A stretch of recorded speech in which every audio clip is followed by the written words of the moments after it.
Greetings, friends. It's Denise again with Denise's Dancing Paintbrush and another collage that I have been working on.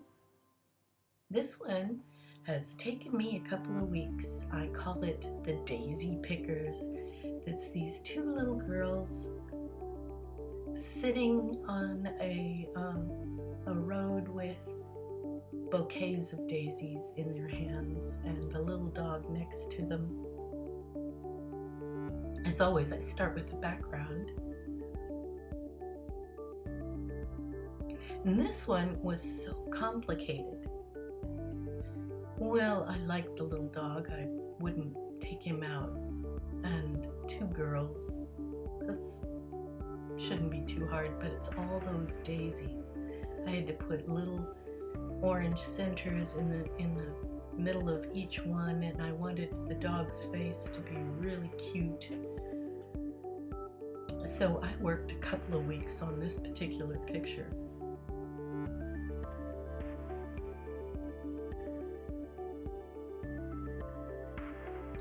And I put the background green first before I started gluing any daisies on.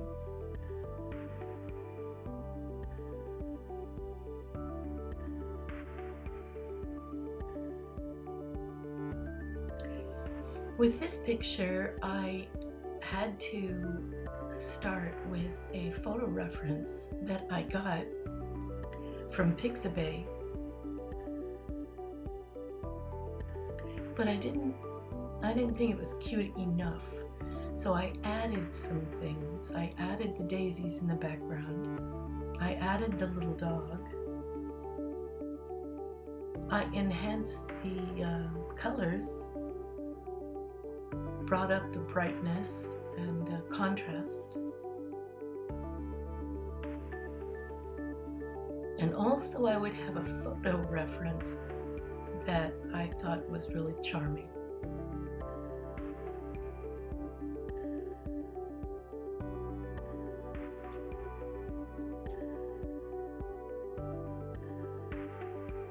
Oh, I also brought up the shadows because I didn't think there was enough of a shadow underneath the girls and the dog. So I had to draw a shadow in on my photo just to have a better contrast.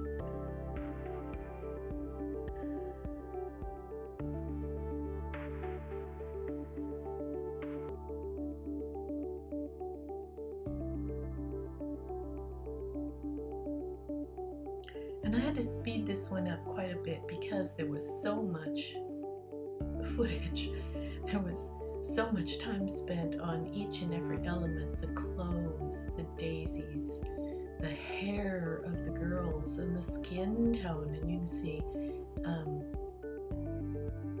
lots of skin, even toes, which the toes took me a while, let me say that. I needed them to be just right.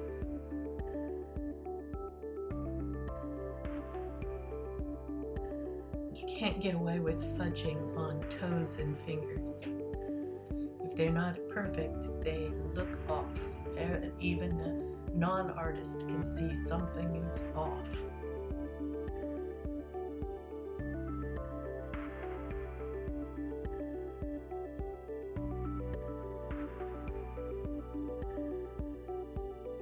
And as you can see, I tore all the pieces for the background, but I'm cutting, very carefully cutting all the pieces for the girls, the skin tone, even the clothes and the dog. It all has to be cut just right, and that takes a little extra time too.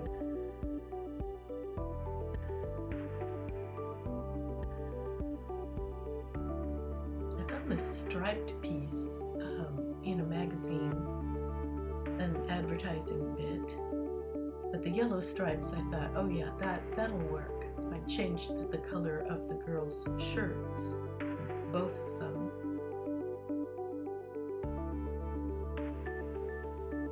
But I think I like this striped pattern on this girl's shirt. And then of course I've got to put in wrinkles.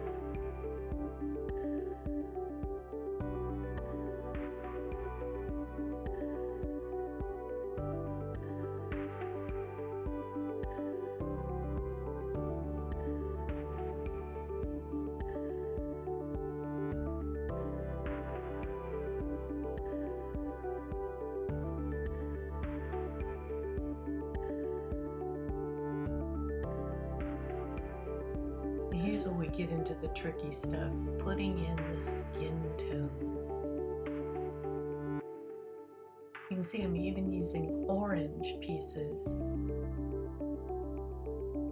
But if the tan, I've done this before, if the tan with the light color that I'm using for the skin tone isn't warm enough, it isn't skin-like, it will make them look like zombies, like The Walking Dead, because I did that once. I cut out a piece and put it on a girl's face and put on all the features, the eyes and the eyebrows and the nose and the mouth, and then I stepped back and I looked at it and she looked dead, because the tan that I had used was rather ashy. It was a blue-gray and not a warm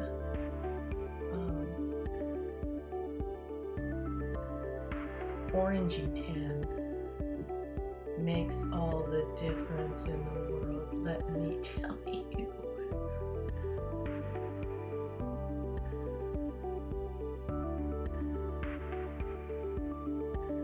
So I had to glue something over the top of that. I had to redo her face. And orange works really well because it's warm, it's alive, it looks right, even though whose face is really orange.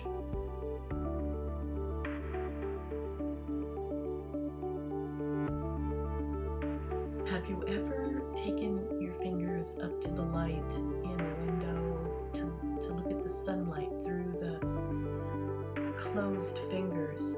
Have you ever noticed how orange it looks? It's because there's all this blood in these little blood vessels, and it gives the illusion of orange. It's not really orange, of course, but you're seeing through the translucence of the skin, and it looks orange. Therefore, using orange for faces works really well.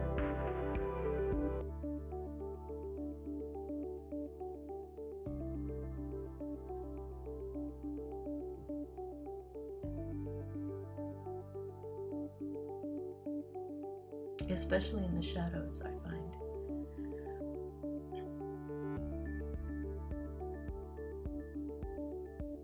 And when doing the skin tone of black people too, oh, orange is the perfect color. I try to look for brown. Brown is very dirt-like, very lifeless if you don't get the right reddish brown. It has to be warm or it just doesn't look alive.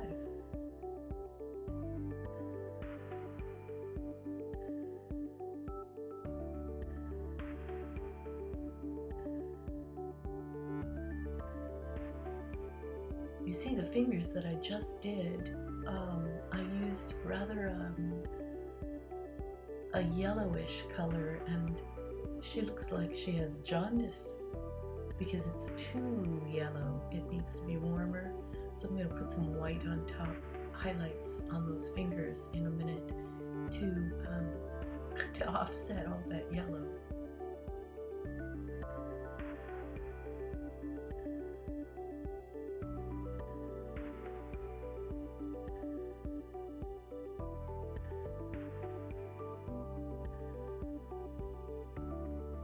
I don't know if you can see it or not, but the piece on the lower left-hand corner is a stairway, but it had been tinted from the magazine, had tinted it with a red, and that red is working for the shadows I'm putting on her legs.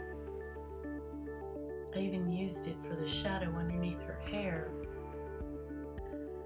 on her neck, and the shadow under her feet. It's a good red piece, and the red is warm enough to look skin-like.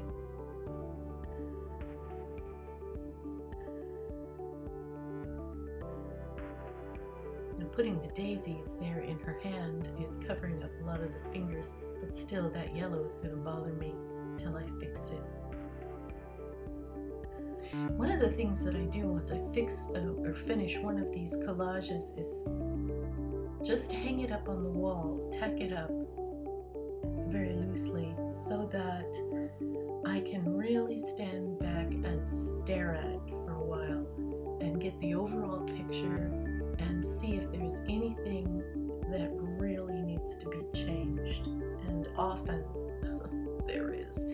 It'll come out while I'm looking at it from far away, but when I'm up close putting these little pieces on one at a time, I hardly see big errors.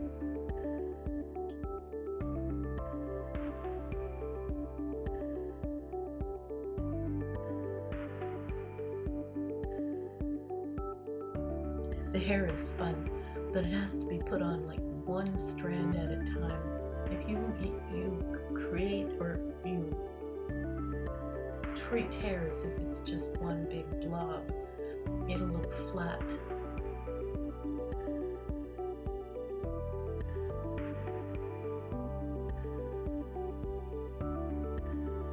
But hair isn't flat. It usually has shape and contour, highlights and shadows like everything else.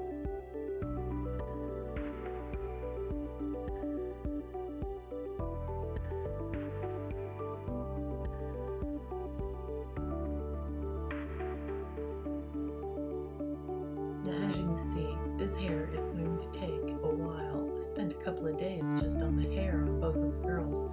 But now I'm going to go ahead and jump over to the little dog. It's time. What you don't see is me doing the eyes. I cut out a little piece of black, then a little piece of brown, and then even a smaller piece of brown, and then a little white highlight. I did all those eyes, both those eyes, and all the pieces separately off camera. The nose too, I cut it out ahead of time so that I could just glue right over. And the mouth, I'll put that on in a minute. As you can see, I'm gluing things right over the top of the pencil lines. So if you don't cut out these features ahead of time and set them to one side, you'll lose the drawing. Well, finally, here it is, all put together. Now, I may go back to it in a little bit and add words and little pictures and an assortment of other things. But for now,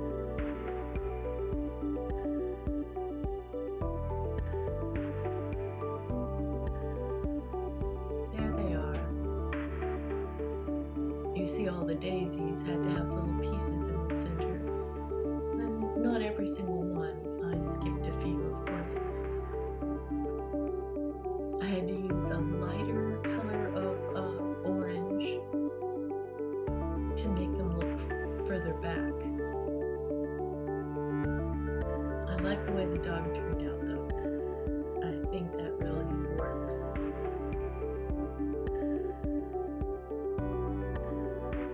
Well, I certainly hope that you enjoyed watching this all the way to the end. And if you have any comments, I'd really love to hear your thoughts on this particular picture. And do check out some of my links. Thanks so much, everyone. Give me a thumbs up. It really helps my channel. And I'll see you again next time. Bye, everyone.